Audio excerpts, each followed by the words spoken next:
Whispered melodies and tales में आपका स्वागत है और मैं हूं आपका दोस्त और इस चैनल एवं कहानी का सूत्रधार देवव्रत मजूमदार। चलिए कहानी प्रारंभ करते हैं। छाया, एक रात की दुल्हन, एपिसोड 2। शाम 5 बजे तक हमने लगभग 2.5 किलोमीटर की दूरी तय कर ली थी।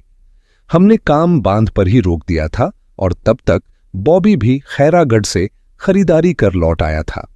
वह अपने 9 राजस्थानी ट्रैक्टर ड्राइवरों को भी ले आया था, जिनका काम अगले दिन से शुरू होने वाला था। इन ट्रैक्टर ड्राइवरों का काम था मिट्टी को खोदना और उसे फैलाना। ये ट्रैक्टर ड्राइवर निडर होते हैं, कहीं भी किसी जंगल या अनजान जगह पर आराम से रह लेते हैं। बॉबी ने बांध के टापू पर, जहां शीश महल के कुछ अवशेष बचे थे, अपना डेरा जमाया। मेरे लिए उसने खटिया लगाई ताकि मैं वहां बैठकर पार्टी कर सकूं। बाकी सभी ने अपनी बैठने की व्यवस्था जमीन पर कर ली थी। बॉबी ने 2 गड्ढे खोदकर चूल्हा बना लिया था। इन सब कामों में बॉबी और विश्नोई भाइयों को लगभग 1 घंटा लग गया। गर्मी के मौसम में छत्तीसगढ़ में सूरज शाम 7 बजे तक क्षितिज पर डूब जाता है। राजनांद गांव से 2 सरकारी इंजीनियर आए थे, जिन्हें मैंने हमारे साथ पार्टी करने के लिए मना लिया था। दोनों इंजीनियर जवान और कुंवारे थे, इसलिए वे रात रुकने के लिए भी तैयार हो गए। गांव के मुखिया और सरपंच भी पार्टी में शामिल होने को राजी हो गए, लेकिन एक शर्त पर कि वे रात को नहीं रुकेंगे। अब हमारे पास पार्टी के लिए 14 लोग हो गए। शाम 7:30 तक बॉबी ने बकरे का मांस हांडी में पकने के लिए चूल्हे पर रख दिया और दूसरे चूल्हे पर 2 मुर्गे भूनने लगा। मैं भी गांव के एक कुएं से नहाकर वापस आ गया था। शाम को नहाना जरूरी हो जाता था क्योंकि साइट पर बहुत धूल मिट्टी उड़ती थी। टापू पर पहुंचकर मैंने खटिया पर अपना कब्जा जमा लिया। बॉबी ने कहा, सर जी, सबके लिए जाम शराब बना दूं क्या? मैंने कहा, नेकी और पूछने की क्या बात है, जल्दी से बना, 1-2 घूंट से महफिल का मजा आएगा। बॉबी सरपंच और मुखिया जी की लाई हुई स्टील की गिलासों में और मेरे लिए कांच के गिलास में जाम बनाकर ले आया। साथ में एक भुना हुआ मुर्गा भी छकने के लिए लाया। फिर तो जाम का सिलसिला चल पड़ा। मैंने मुखिया जी से पूछा, आप कह रहे थे कि महाराज की लाश यहीं मिली थी, वह जगह कहां है? मुखिया ने एक पेड़ की ओर इशारा करते हुए कहा, उस पेड़ पर अटकी मिली थी महाराज की लाश, और जहां आप बैठे हैं वहीं महाराज का सिंहासन था। राजा जी यहीं बैठते थे। मैंने बॉबी को आवाज लगाकर बुलाया और पूछा, बॉबी, तू पहले भी यहां आया है क्या? बॉबी ने उत्तर दिया, सर जी, मैं तो पहली बार आया हूं आपके साथ। मैंने फिर सवाल किया, तो तूने कैसे उसी जगह खटिया लगाई जहां राजा जी का सिंहासन था? बॉबी ने अपने कंधे उचकाते हुए कहा, मैं नहीं जानता सर जी, बस जगह ऊंची थी तो लगा दी। अजय चौधरी मेरे खटिया के पास ही बैठा था और अपनी मूंछों को ताव दे रहा था।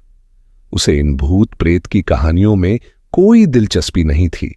वह इतना निडर था कि अगर कोई भूत उसके सामने आ जाता तो उसे भी मुक्के मारकर भगा देता। मैंने मुखिया जी से पूछा, आपको यह सब कहानी किसने बताई? मुखिया जी ने उत्तर दिया, गांव के बुजुर्ग सुनाते थे और दिखाते थे कि कहां क्या घटा था। मैंने अब कहानी के राज को सुलझाने की कोशिश की और मुखिया जी से पूछा, आपने कहा था कि नादान लड़की ने अपने पति का चेहरा नहीं देखा और अगले दिन सुबह उसका पति दूसरे शहर चला गया और कभी नहीं लौटा। इसका मतलब कहानी का पहला राज है। दूल्हा कौन था, यह महाराज के अलावा कोई नहीं जानता। मुखिया जी बोले, दूल्हा कभी लौटा ही नहीं और महाराज से कोई पूछने की हिम्मत भी नहीं कर पाया, इसलिए कोई नहीं जानता कि दूल्हा कौन था। मैंने कहा, कहानी का दूसरा राज है, जिन लड़कियों ने पट्टी खोल दी थी उनका दूल्हा कौन था? यह केवल राजा जी और वे लड़कियां जानती थीं, और वे लड़कियां कभी राजस्थान से लौटी ही नहीं। मुखिया बोले, बिल्कुल ठीक साहब। मैंने जोड़ा, कहानी के 2 भाग हैं। एक जिसमें लड़की का पति दूसरे शहर चला गया, दूसरा भाग जिसमें दूल्हे का चेहरा झुलस गया। दोनों भागों में समानता है। ये दूल्हा अज्ञात है, कोई नहीं जानता वह कौन था और कहां से आया था। 2 दोनों ही मामलों में दूल्हा कभी नहीं लौटा।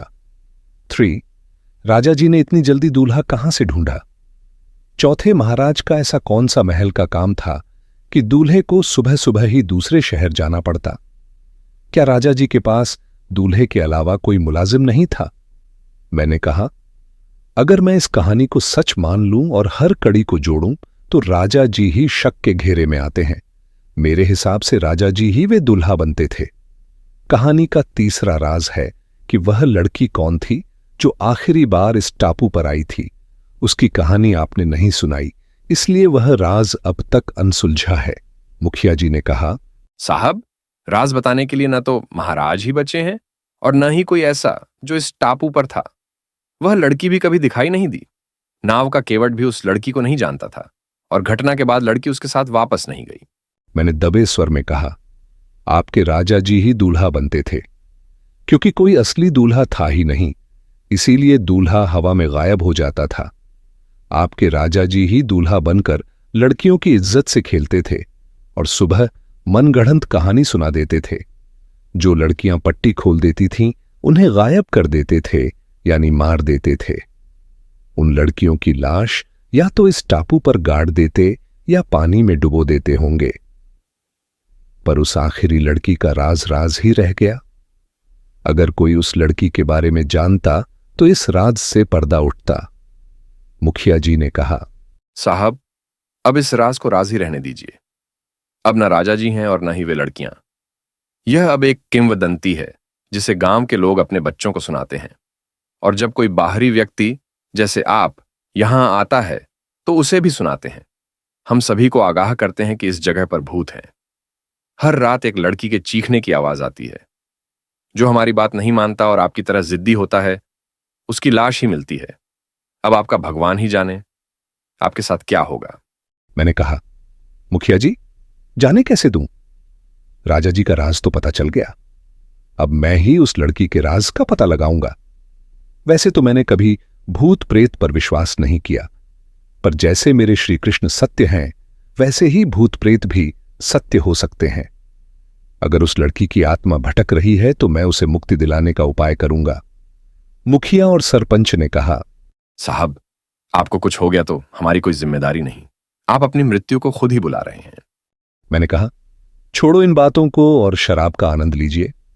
सरपंच और मुखिया ने शायद पहली बार अंग्रेजी प्रीमियम वाइन पी थी। जब तक वे सो नहीं गए, पीते रहे। ट्रैक्टर ड्राइवर भी सो गए थे। अब सिर्फ मैं, अजय और बॉबी जाग रहे थे। मुझे नींद नहीं आ रही थी। मेरी वजह से बॉबी और अजय भी नहीं सो पा रहे थे। आज मुझे लाल परी भी अपने आगोश में लेने में असमर्थ थी और सफेद परी को मैं छोड़ ही नहीं रहा था। एक के बाद एक सफेद परी को होठों से लगाता जा रहा था। रात के लगभग 1 बज रहे थे और मैं अब उस पेड़ के पास आकर पेड़ को टेक कर बैठ गया जहां महाराज की लाश मिली थी। मैंने अपना मुंह जलाशय की तरह रखा हुआ था। जैसे ही मैंने लाल परी का एक घूंट लिया, मुझे दूर एक लालटेन टिमटिमाती हुई नजर आने लगी। चांदनी रात थी और चांद की रोशनी में मुझे लालटेन नजदीक आती दिखने लगी।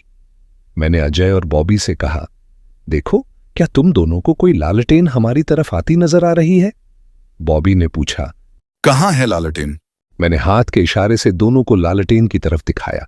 अजय ने कहा, हाँ, एक टिमटिमाती रोशनी नजदीक आ रही है। बॉबी ने गौर से देखा तो उसे भी लालटेन दिखाई देने लगी। हम तीनों अब लालटेन की तरफ नजरें गड़ाए देखते रहे। फिर कुछ देर में चांद की रोशनी में एक नौका नजर आने लगी। नौका किनारे पर आकर रुक गई और नौका का केवट पानी में उतरा। उसने नौका को खींचते हुए किनारे से लगा दिया। इतने में अजय और बॉबी नौका की तरफ बढ़े। नौका के पास जाकर अजय ने फॉरेस्ट टॉर्च से केवट का चेहरा देखा। मैंने भी केवट का चेहरा देखा और दंग रह गया। केवट का चेहरा हल्का जला हुआ था। उसने रोशनी की परवाह किए बिना नौका की तरफ हाथ बढ़ाया। नौका से दुल्हन के कपड़ों में एक लड़की बाहर आई। केवट ने उसका हाथ पकड़कर उसे किनारे पर उतारा। दुल्हन मेरी तरफ बढ़ने लगी और जैसे उसने अजय और बॉबी को देखा ही नहीं। मेरे पास आकर उसने कहा, प्रणाम रुद्र। मैं अचानक आश्चर्य में पड़ गया और खड़ा होते हुए दुल्हन से पूछा, मैडम जी, आपको मेरा नाम कैसे पता है? आप कौन हैं और इतनी रात में इस भूतिया टापू पर क्या कर रही हैं? दुल्हन ने कहा। रुद्र, तुम यहाँ क्या कर रहे हो? क्या मैं तुम्हारे साथ अकेले में कुछ बात कर सकती हूँ? क्या मैं तुम्हारे साथ यहाँ बैठ जाऊं? अब मैं थोड़ा क्रोधित होने लगा। मैंने दुल्हन से कहा, पहले अपना नाम बताइए मैडम, और यह भी बताइए कि आपको मेरे बारे में कैसे पता चला। दुल्हन पेड़ के नीचे बैठ गई और मुझसे बोली, रुद्र, तुम क्रोधित मत हो, मैं छाया हूं। सुबह सरपंच और मुखिया जी ने मुझे उस पेड़ के नीचे बेहोश पड़े पाया। अजय और बॉबी टापू के किनारे बेहोश मिले। हम तीनों को वहां से उठाकर खटिया के पास ले जाया गया और पानी की छींटों से हमें होश में लाया गया। मेरे हाथ में एक पुरानी मैली कुचैली दुल्हन का लहंगा था। जैसे ही हम तीनों होश में आए, वहां मौजूद सभी ने पूछा, क्या हुआ था आप लोगों को और आप लोगों की ऐसी हालत कैसे हुई? मैंने उन्हें छाया के बारे में बताया और आगे की कहानी सुनाई। मैं छाया के पास जाकर पेड़ से टेक लगाकर बैठ गया और पूछा, छाया मैडम, नाम तो आपने बता दिया, अब अपना काम भी बता दीजिए। छाया ने कहा, मैंने अपना नाम बता दिया है तुम्हें, फिर चुपके चुपके धाम भी बता दूंगी तुम्हें। तुम चौंक मत जाना यदि धीरे धीरे अपना काम बता दूं तुम्हें। कुछ लोग भ्रमवश मुझे शांति कहते हैं, कुछ मुझे भूत बताते हैं और कुछ चुप रहते हैं।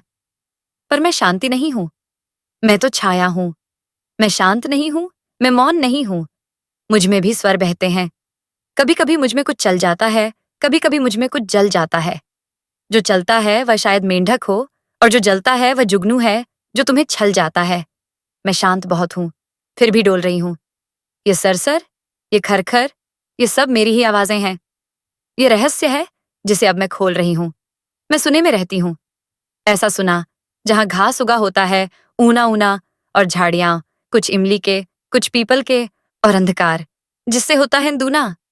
तुम देख रहे हो मुझको जहां मैं बैठी हूं। तुम देख रहे हो मुझको जहां मैं पड़ी हूं। मैं ऐसी ही खंडहरों को चुनती हूं। मैं ऐसी ही जगहों पर पली बढ़ी हूं। हाँ, यहाँ शीश महल की दीवारों के ऊपर, नीचे, तलघर पर, समतल पर या भूतल पर कुछ जनश्रुतियों का पहरा यहाँ लगा था जो मुझे भयानक कर देती हैं छूकर। लेकिन तुम डरो मत। वैसे डर कहाँ नहीं है, पर यहाँ डरने की खास बात कुछ नहीं है।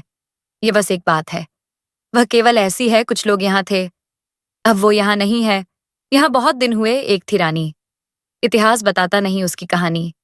वो किसी एक पागल पर जान दिए हुए थी उसकी केवल एक यही नादानी। ये घाट जलाशय का जो अब टूट गया है, ये घाट जलाशय का जो अब फुट गया है। वो यहाँ बैठकर रोज रोज गाता था, अब उसका यहाँ बैठना छूट गया है। शाम हुए रानी खिड़की पर आती, पागल के गीतों को वो दोहराती। तब पागल आता और बजाता बंसी। रानी उसकी बंसी पर छुप छुप कर गाती। एक दिन राजा ने ये देखा, खींच गई हृदय पर उसके दुख की रेखा। वो भरा क्रोध में आया और रानी से मांगा इन सब सांझों की लेखा झोंका। रानी बोली, पागल को जरा बुला दो। मैं पागल हूं राजा, तुम मुझे भुला दो। मैं बहुत दिनों से जाग रही हूं राजा, बंसी बजवाकर मुझको जरा सुला दो। वो राजा था, हाँ, कोई खेल नहीं था। ऐसे जवाब से उसका मेल नहीं था। रानी ऐसे बोली थी जैसे इस बड़े शीश महल में कोई जेल नहीं था। तुम जहां बैठे हो यहीं सूली थी, रानी की कोमल देह यहीं झूली थी। हाँ, पागल की भी यहीं, रानी की भी यहीं। राजा हंसकर बोला था, रानी तू भूली थी? किंतु नहीं, फिर राजा ने सुख जाना। हर जगह गूंजता था पागल का गाना। बिच बिच में राजा तुम भूले थे, सुन पता था रानी का ताना। अब राजा की करनी पूरे महल में गूंजने लगी। एक शाम मैं यहां आई। राजा को इसी जगह पर सूली न सही, लेकिन मृत्यु के हवाले कर दिया। अब कई बरसों बाद तुम लौटे हो पागल। मैं जन्मों से सोई नहीं हूं, सिर्फ तुम ही मुझे सुला सकते हो। मैंने छाया की कहानी सुनी और पूछा, कैसे? रानी बोली, इसी जगह पर मेरी देह को राजा ने दफनाया था। तुम इस पेड़ के पास खुदाई करो और मेरी अस्थियों को यहां जला देना। मुझे मोक्ष दिला दो, मेरे पागल रुद्र। मैं, अजय और बॉबी ने मिलकर ट्रैक्टर की मदद से इस पेड़ के पास खुदाई शुरू की। रानी हमसे थोड़ी दूर खड़ी होकर यह सब देखती रही। करीब 3 फीट खुदाई करने के बाद हमें रानी का कंकाल मिला। रानी के कहे अनुसार हमने वहीं उसकी अस्थियों को जला दिया। जैसे ही हमने कंकाल को जलाया, पास खड़ी रानी भी आग में जल गई। वहीं से हमें उसका यह शादी वाला जोरा मिला। इसके बाद हमें कुछ भी याद नहीं रहा। जब मुझे होश आया तो मैं उस पेड़ के पास गया।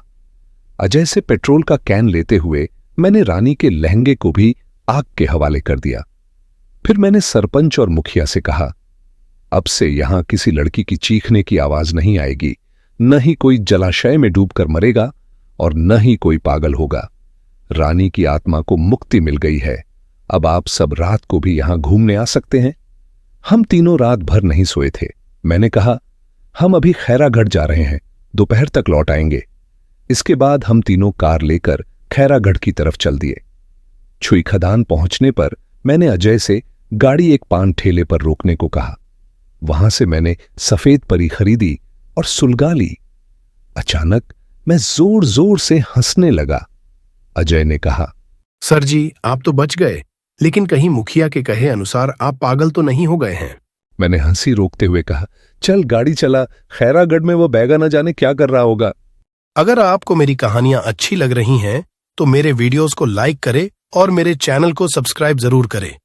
साथ में बेल आइकॉन को दबाना मत भूलिए ताकि आपको मेरी नई वीडियोस की जानकारी मिलती रहे। धन्यवाद।